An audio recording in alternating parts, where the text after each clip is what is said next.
True Crime South Africa is published in conjunction with Arena Holdings, publishers of Times Live, Business Live, Sowetan Live, and others. The opinions expressed in this podcast do not necessarily represent the views of Arena Holdings and its affiliates. The man smiles as he walks down the street, away from the prison that's held him for the last few years. Do the crime, do the time, he thinks. Sometimes that's not always how it works, though. He's going to move far away now, far from his past, from the people who know him, and far from the other one, the one they forgot about.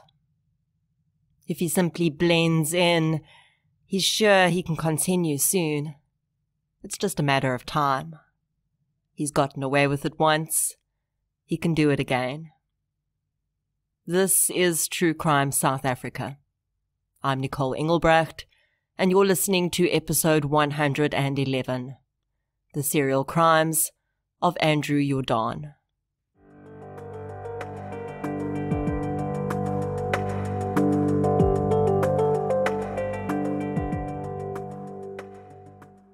Now it's my monthly tip about what to watch on CBS Justice, the home of true crime on TV.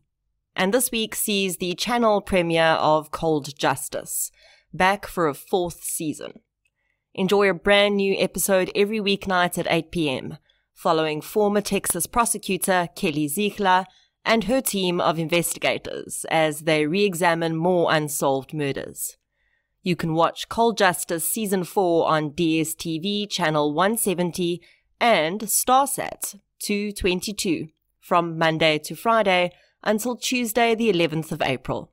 And a huge thank you to CBS Justice for sponsoring this episode of True Crime South Africa. Before we get into today's episode, I'd like to thank those listeners who've supported the show through Patreon or PayPal recently.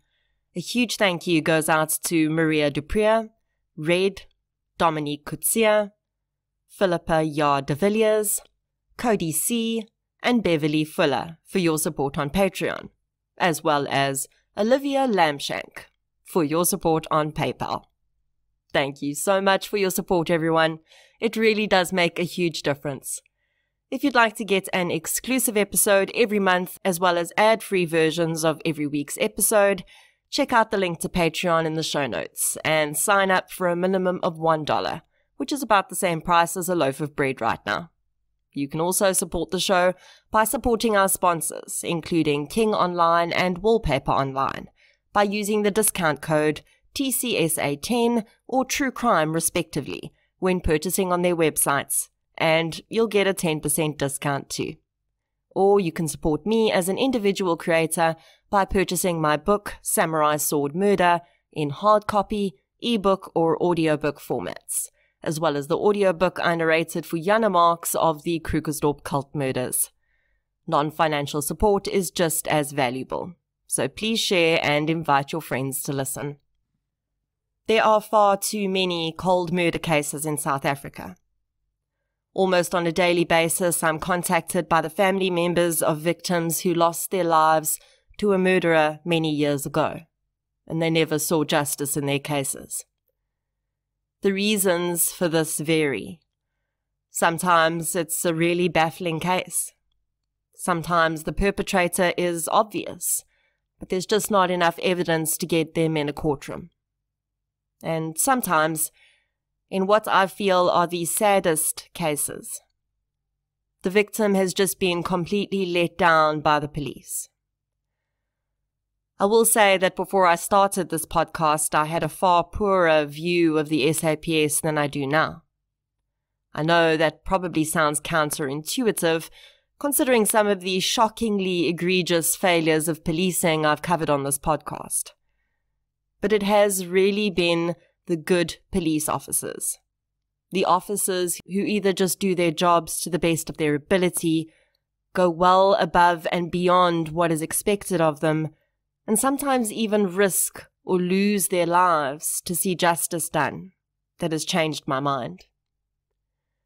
Today's case is an exhibition of both of these extremes.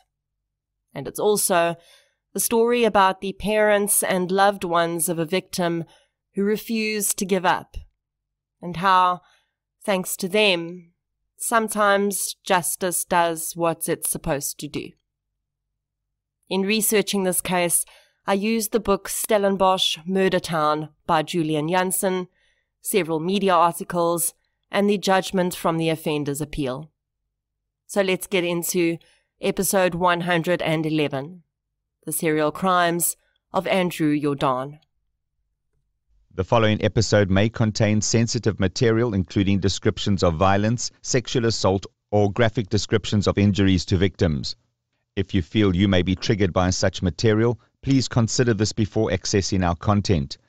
To access trauma counseling or services, please see the helpline information on our show notes. The town of Stellenbosch is quite a contrast between the haves and the have-nots. In its beautiful setting, there are estates and farms, predominantly wine farms in this region, that house some very wealthy people. And in amongst those exhibitions of uber wealth are the very ordinary people of Stellenbosch, just trying to make a living. Many of these people work on the wine farms in the area. The work is hard and seasonal, and although some benefit from housing on the farms they live on, many live from harvest to harvest, putting food on the table and trying to build a future as best they can. Felicity Cilliers was one such woman. The 31-year-old had been a seasonal worker on the wine farms for most of her adult life. It was how she fed and educated her 3 boys of 13 years old, 9 years old, and the baby, who was just 14 months. Felicity lived in Flottenberg, a suburb of the Cape Winelands. She shared a home with her friend called Magdalena Papier, and her father Johannes, mother Mary, and sister Dalian all lived in their own abodes nearby. The community they lived in was tight-knit. The residents went through their ups and downs together and slept soundly in the knowledge that each of their residents was there for the right reason, could be trusted, and when someone stepped out of line, it would be corrected. But in 2007, the community Felicity lived in came to realize that they were not quite as tight-knit and secure as they thought they were. On Monday, the 28th of May 2007, Felicity was at home with her 3 sons and her housemate Magdalena. They were making coffee and had run out of sugar, and Felicity said she was going to pop to her sister's house to get some. The circumstances around what happened after Felicity left her home that night remain shrouded in mystery. She did make it to her sister Delian's house, but Delian says she left without any sugar. At some point, she appears to have popped into a 21st birthday party in the area, but even that is up in the air, because witness interviews in this case were so poor when it happened, and the only information we would eventually have that pointed to this scenario came from a rather unreliable source. Felicity Cilliers never returned home, though. Her family immediately knew something was wrong by the morning of the 29th. It was a work day and a school day, and there was no way Felicity would just leave her children, especially her 14-month-old baby, to fend for themselves. It would be on this day that Felicity's father, Johannes Cilliers, began a journey of untold pain. And although in the first moments he'd set out to mobilize a search for his missing daughter, he thought she would be found in hours and all would be resolved, his journey would take more than a decade to come to any conclusion. Johannes Cilliers is a man with as many contrasts within him as the area he lives in.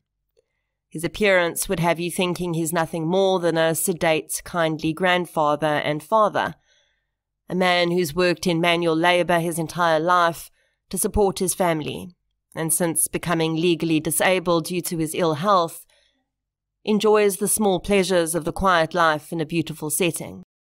But when you look a little closer, you might notice the tattoos on his now wrinkled skin.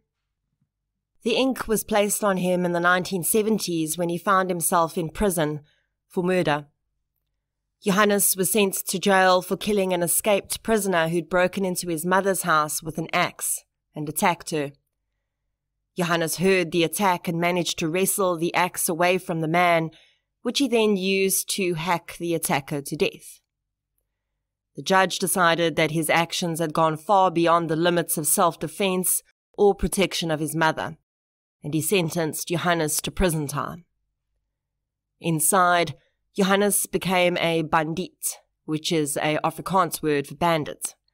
The word was used in the 1970s to describe a group of people, an almost gang-like structure in the Western Cape prisons. When he got out, he met and married his wife Mary and started a family, and his bandit years were left behind. The tenacity he developed during that time, though, and the deep sense of protection for his loved ones that had put him in prison would continue to surface throughout his life, and never more so than the day he got the call to say his daughter was missing. Felicity's sister Dalian had reported her sister missing at Stellenbosch police station soon after their initial searches turned up no sign of the woman. The officers took the report, but it was clear that they believed Felicity was probably on a bender somewhere and would emerge eventually. Sadly, she would emerge, but not in the way police thought she would.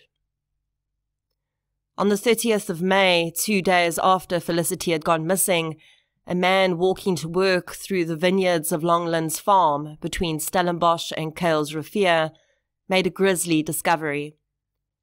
He found the body of a half-naked woman, clothed only from the waist down in a denim skirt, but with that hiked up to her buttocks. There was a large stone beside her head, which was covered in blood. She had extensive head wounds, and nearby the man saw a half-dug hole, which he thought at the time looked like someone had been trying to dig a grave. The man alerted farm workers and police were called. Soon Johannes Cilliers was receiving the telephone call that would change his life and set his course for the next 10 years.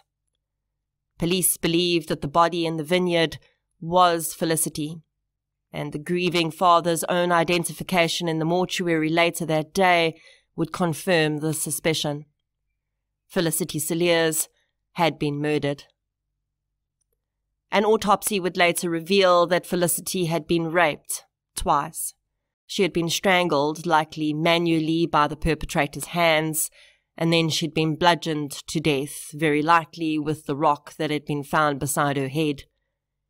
The attacker had left his DNA behind on and in Felicity when he'd raped her, and a sample of this was recovered through the means of a rape kit, which was then sent to the laboratory for analysis and future comparison to any existing offenders or future suspects. The investigating officer on the case, Koos Brandt, interviewed a few of the people that lived in the same community as Felicity. One man, Andrew Jordaan, who was a friend of the Cilliers family and had helped in the search for Felicity, told the investigator that he had seen the woman on the night she disappeared. He said he'd met up with Felicity at a 21st birthday party in the community that night, and they'd gone back to his house and engaged in consensual sex. They'd then returned to the party, and he'd lost track of her after that. He'd assumed she'd gone home. Andrew Jordaan was 22 years old. He would later say that his childhood had been extremely difficult, and his mother was abusive, resulting in him developing alcoholism and an extremely dysfunctional way of interacting with women. After this case was resolved, a spokesperson for the NPA would claim that at this time Jordaan had been out on parole. There is no information available about any prior crimes he may have committed, and I actually tend to think the spokesperson was confused by the timing of the various cases that would eventually be at play here. When Felicity disappeared, Jordaan had been living in the community for about a year. He'd become well known to many there, and not always in the greatest of lights. Many, especially women, described him as a pest. He regularly harassed women for sex, and when he drank, he became belligerent and aggressive. One would think that at this stage, Jordaan's admission that he'd both had sex with Felicity and been one of the last people to see her, combined with his behavior in the community toward women and known aggression when he consumed alcohol, would have been enough to shoot him right up to the top of the suspect list. But sadly, that would not be the case. In fact, 2 other suspects were arrested for Felicity's murder on far weaker grounds. Their DNA was compared to the sample from her rape kit, and when they didn't match, the men were released without charge. For some reason, no one thought to compare the DNA of the man who'd admitted having sex with her to that sample. Many of Felicity's loved ones believed that her murder became old news, and possibly not as high a priority for police in Stellenbosch, when just a few months after her murder, another body was found. When the body of 17-year-old Samantha Sauls was found, however, the Cilliers were deep in a double wave of grief of their own, and much of the news passed them by. In October 2007, 5 months after Felicity's death, her 14-month-old son had succumbed to an extended bout of gastroenteritis. He passed away in hospital surrounded by his devastated grandparents, who had now lost both their child and their grandchild in the space of 5 months. The Cilliers believed that their grandson had died from grief. The boy was extremely attached to his mother and had, of course, not been able to understand why she hadn't come home to him. Johannes Cilliers says that his grandson had fallen ill soon after Felicity's death, and the child's emotional distress at the loss of his mother had interfered with his healing process. A very simple gastrobug, which should have been entirely treatable, ravaged the child's body until he simply refused to eat anything at all. And while the Cilliers did hear through the grapevine that another body had been found, they wouldn't really come to understand how important this discovery was to Felicity's case until much later. 17-year-old Samantha Sauls was last seen at the home of her parents in Flottenberg. Her uncle had been home that day and seen her walk off with a family friend, Andrew Jordaan. He recalled calling out to Sam to ask her if she was okay. He knew the girl didn't like Jordaan as he constantly made sexual advances toward her, and she'd always turned him down. But on that day, he said Sam had been drinking wine with friends, and she turned around and called back to him to say she was fine, and Jordaan was going to walk her to her boyfriend's house, and he was going to buy them some more wine on the way. Her uncle went back into the house, hoping she would be okay. Samantha had been living quite independently for some time. She was far more mature than most 17-year-olds. He was sure she could handle herself. When Samantha didn't come home that night, though, and her boyfriend said she'd never arrived at his house, her disappearance was reported immediately, along with the information that the last person seen with her was Andrew Jordaan. When Samantha's body had been found, she had severe head wounds, and the pathologist would confirm that this had been the cause of her death. She'd also been raped, and she was found partially nude. Stellenbosch police brought Jordaan in for questioning, and he eventually admitted that he had killed Samantha. He claimed that the sex had been consensual, but they'd both been very drunk, and halfway through the act, she'd started to scream. He claimed that he'd been afraid people would think he was raping her and had reached for a nearby rock and hit her on the head. He claimed he just wanted to knock her out, but the blow had killed her. Now, if you, like me, are sitting there going, well, okay, he's confessed to this one and Sam's murder is so similar to Felicity's, surely they're going to ask him about her next. Well, no. Unfortunately, they did not do that. In fact, despite it being the same suspect, the same MO, the same cause of death, and her body being found less than 2 kilometers from the first murder just a few months before, Felicity Cillier's name did not come up even once. Unfortunately, there's not a ton of information available about Samantha's case or the trial of Andrew Jordaan for this crime.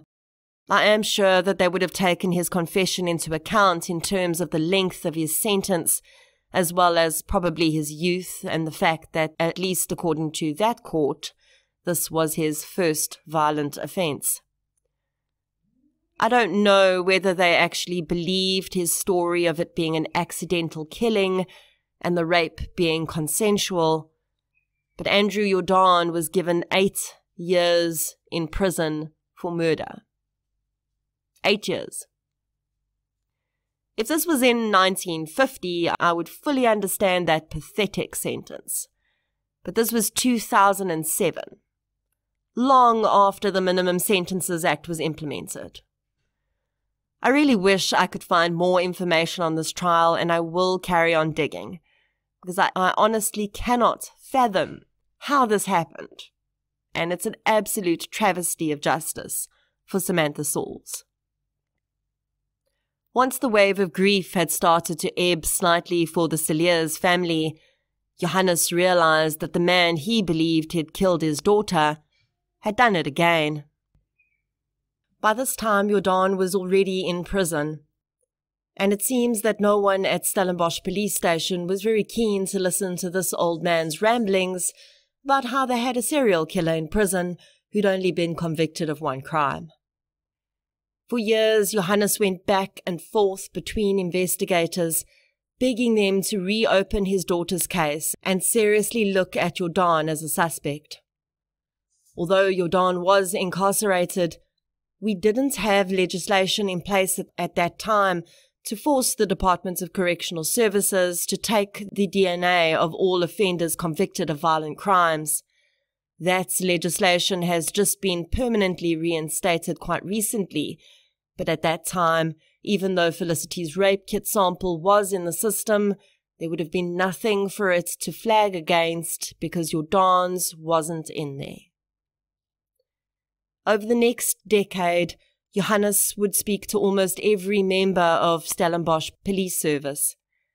The original investigator had long retired, and it seemed that each of his successors either had far too much on their plate, or they simply weren't interested in resurrecting a long, cold case with all the hassle that came with it. That was, of course, until one of Johannes's regular phone calls reached the ear of one Sergeant Calvin Moses. For the first time, someone in a uniform was actually willing to listen to Johannes. Moses sat down with the man in his modest home as he explained all the similarities between Samantha's murder and Felicity's murder. And in the years since his daughter had died, Johannes had not let Andrew Jordaan out of his proverbial sights. He knew that by 2018, when Sergeant Moses sat down with him, Jordaan had already been released on parole. And he also knew exactly where he was living. I have to wonder if some of Johannes's old instincts hadn't kicked in here. The man had done a better job of hunting down and keeping an eye on Jordaan than the DCS had. The parole officer who was supposed to be watching the violent criminal had no idea where he was, but Johannes did. He told Moses he would find him in a town called Zor, in the Southern Cape. Moses took the information and noted it down. Before he approached Jordaan, though, he wanted to have his ducks in a row. It seemed ludicrous to Moses that the DNA had never been tested against Jordaan, but in order to do that now, he would have to physically take a sample from the man, and he didn't want to alert him just yet. Instead, he began by pulling the dust-covered docket from the archives at Stellenbosch police station and essentially re-investigating the case from the moment Felicity had gone missing.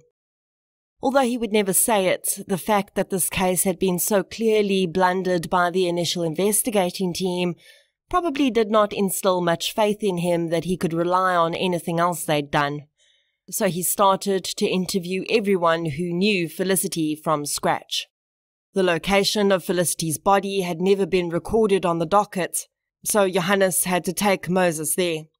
Johannes also had a pack of articles he'd kept from newspapers about both Felicity and Sam's murders, and an added report he'd written by hand about a woman who said she'd been attacked by Jordaan between the murders of Felicity and Sam. The woman had managed to escape, but his story had been eerily similar to what was known about how the two women had lost their lives. All of this was handed over to Moses, who now had a growing docket of valuable evidence against Andrew Jordaan. Finally, the point came where Moses was comfortable to arrange for police in the Southern Cape to pick up Jordaan and take a DNA sample from him. The man was not immediately arrested, but Moses was able to get a warrant for the collection of his DNA, and Southern Cape police watched him very carefully as that DNA went off for processing to ensure he didn't run. They'd been none too pleased to discover they had a convicted and paroled violent murderer that had been living in their community without their knowledge, and they were more than happy to ensure that as soon as they got the word that the DNA was a match, they could get this man out of their jurisdiction and send him back to the Western Cape. Until then, they were going to make sure he didn't hurt anyone under their watch. The days ticked by, and eventually Moses's badgering of the lab paid off. The results were in, and the DNA from the rape kit from Felicity Cilliers was a perfect match to the DNA of Andrew Jordaan. Sergeant Moses travelled to the Southern Cape himself to make the arrest. During questioning at Ladysmith police station, Jordaan claimed he hadn't even been in the area on the night.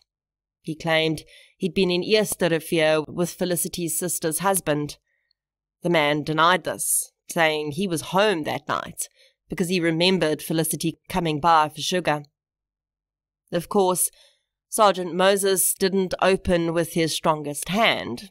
He had simply told Jordaan that they had reason to believe he was involved in Felicity's murder. Nothing more than that. Only after Moses told him that his DNA had been matched to her did he actually start to talk. First, he went back to the story of consensual sex, but then, under warning of his rights from Moses, he said the following, quote, "That night, I followed Felicity from a party. She was too strong for me, and I picked up a rock and threw it at her as she lay on the ground. I raped her as well." End quote. Andrew Jordaan was charged with the rape and murder of Felicity Cilliers. Her long-suffering father, Johannes, was coming out of church that Sunday when he was surprised to see a familiar face in the parking lot.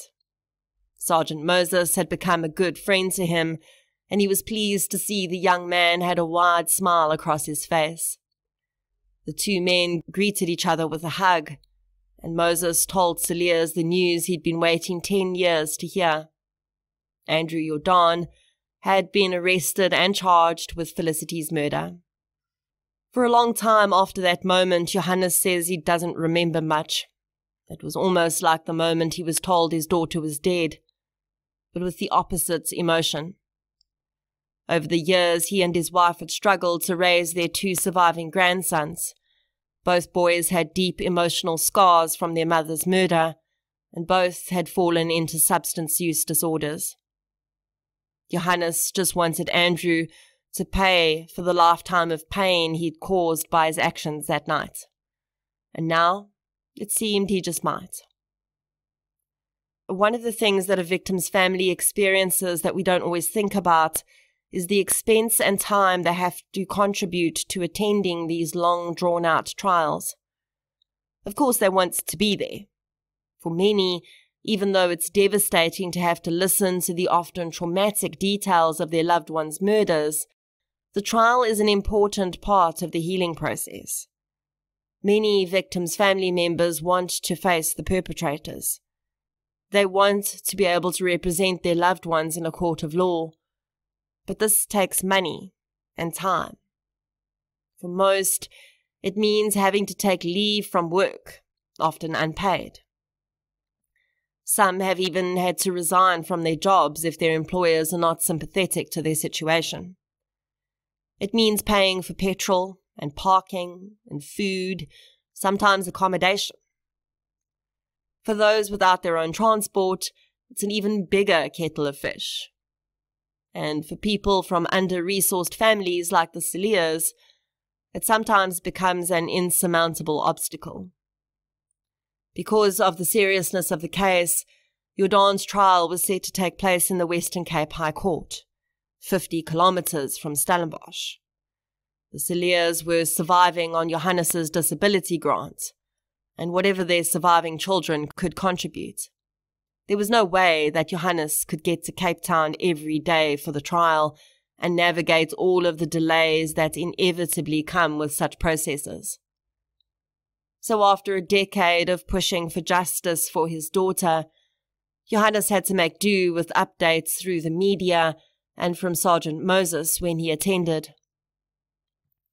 But as witness after witness was called in the Western Cape High Court before Judge Lister Nuku, time eked closer to a verdict and possible sentencing, and Johannes had promised himself and Felicity that come hell or high water, he would be there for that. Advocate Mbulelo Koti for the state was understandably a bit shaken right at the beginning of this case when Jordaan's warning statement he'd made to Moses was thrown out of court and not admissible as evidence. The judge found that the statement contained information that was tantamount to a confession, which of course it did. And as such, Sergeant Moses should have followed the protocol for a confession to a magistrate. Jordaan also alleged that he'd only given the statements after he'd been assaulted by police. Now, I feel like a bit of a stuck record when I say this, because honestly, I think every time a violent murderer confesses, he retracts it and claims it was beaten out of him. Either every police officer in South Africa has itchy fists, or violent murderers are also selfish liars. You're welcome to decide which you think is true, and I know which one I think is more likely. Despite this piece of evidence being thrown out, the state presented 14 witnesses, among them the forensic pathologist who did Felicity's autopsy, police officers, and members of the Flottenberg community. Although Jordaan refused to testify in his own defense, which is of course his right, his plea statement did contain information that would be used against him. And when Sergeant Moses testified, he was able to place on the record that despite admitting to having had sexual contact with Felicity in 2007, Jordaan had then changed his tune in 2018 and then changed it again when he found out about the DNA. In 2019, Johannes Cilliers travelled to court for the first time. It was verdict day, and a solitary tear trickled down his cheek as the judge found that the DNA and circumstantial evidence combined meant that they had no other choice but to find Andrew Jordaan guilty of both murder and rape. A few months later, in October of that year, as he commemorated the passing of his baby grandson 12 years before, Johannes Cilliers listened as Judge Nuku gave Andrew Jordaan life in prison for the murder of Felicity Cilliers, plus 10 years for her rape. Johannes beamed after the sentence was handed down. His efforts had not been for nothing.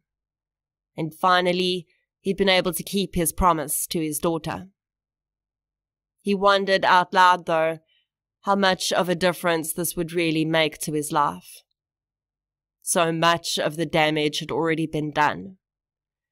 His grandson struggled with substance use disorders daily. His own health had deteriorated dramatically.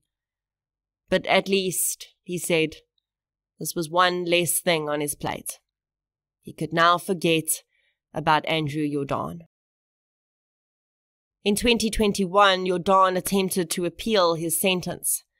He claimed that the judge had not taken his mitigating factors into account when deciding on his sentence, and that his alcoholism and childhood trauma should have been taken into consideration.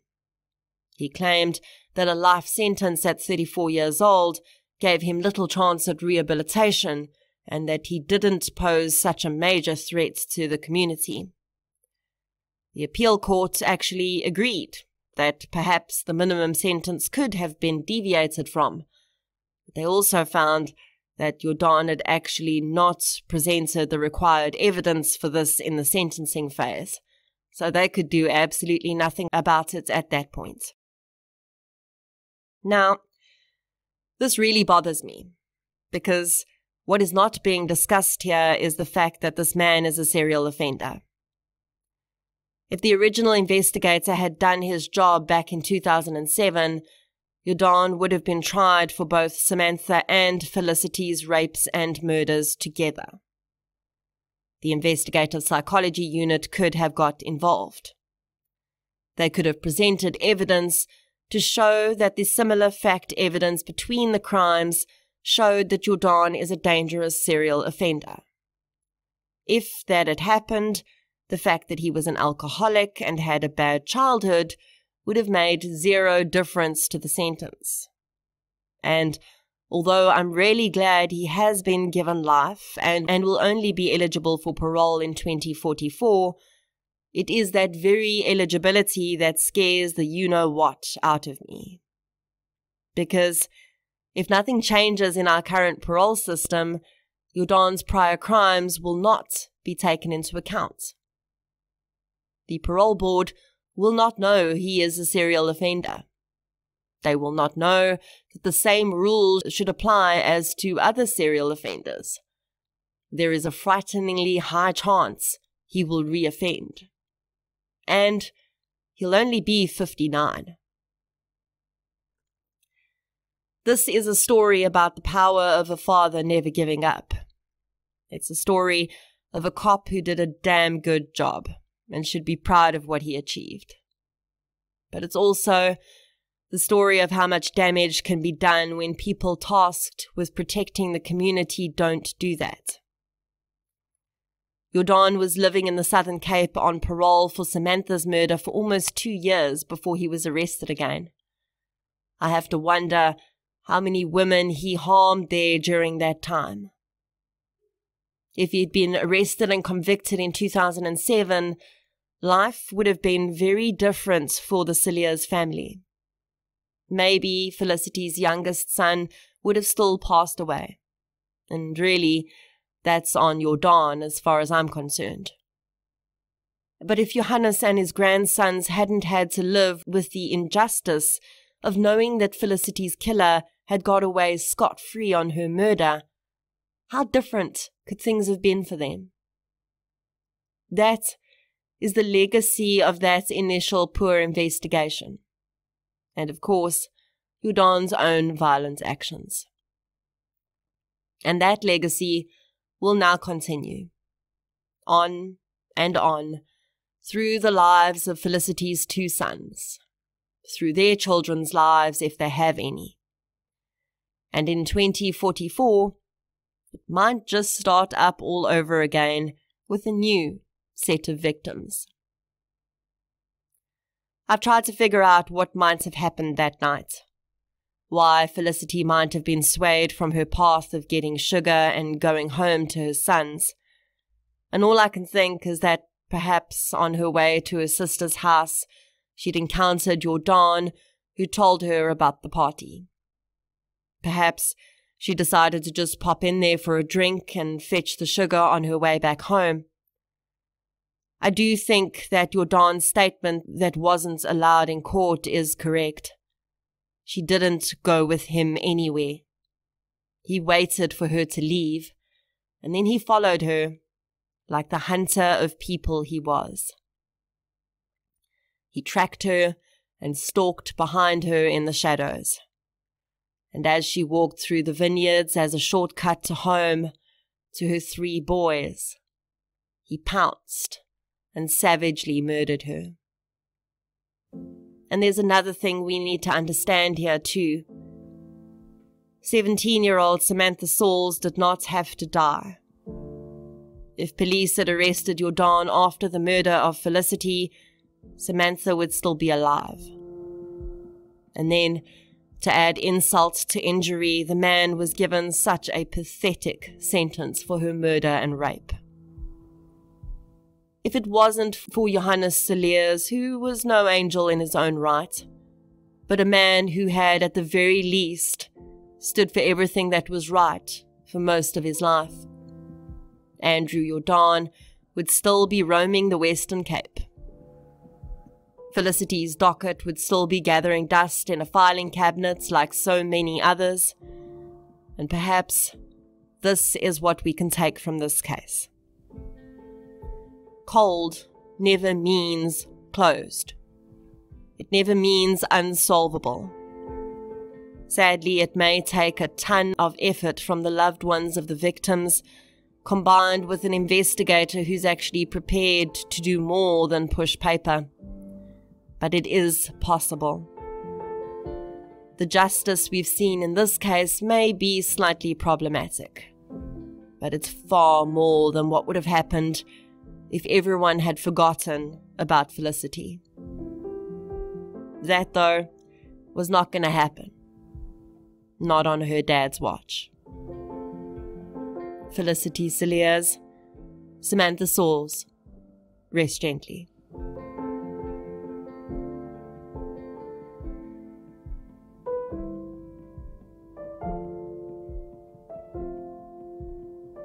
Thank you for listening to episode 111, The Serial Crimes of Andrew Jordaan. If you'd like to hear more victim-focused true crime content, please subscribe to True Crime South Africa on Spotify or the platform you're using to listen right now. If you're looking for something still related to real-life stories, but often with a more positive slant, you can check out my new podcast series, I Lived Through This. You can follow both podcasts on social media. We're on Facebook, Twitter, and Instagram. I'll be back next week with another episode. Until then, thank you for your support, and I'll chat to you soon.